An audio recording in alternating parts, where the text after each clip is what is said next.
कहा यार है भैया है का यार? अरे यार राजू पगला उगला है कहा इतना बड़ा पार्क छोड़ के बतावा तू आके यहाँ बैठे आ बिचवा में हाथिन के बीचे में का करते बैठ के। अरे यार भैया हम घूमे नहीं आए है।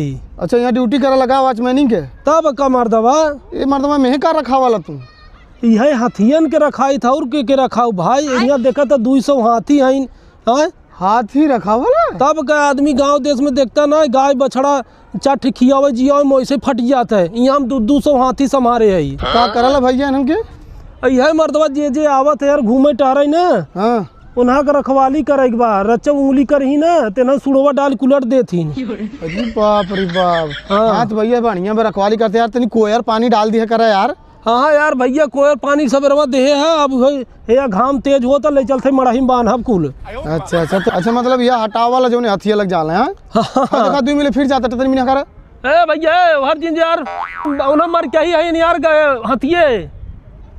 अरे रुको यार मर्दबा जा यार तू यहाँ का देखा तब हाँ जही सूर उधे कुल है। हाँ लबट जा मर्दबा यार इन्हें सुन कितना देखबाजी करे पड़त है। नहीं सही है यार तो हर बढ़िया ड्यूटी पे जाने। हाँ चलो ठीक है फोटो लेता हथिया लगा। ए भैया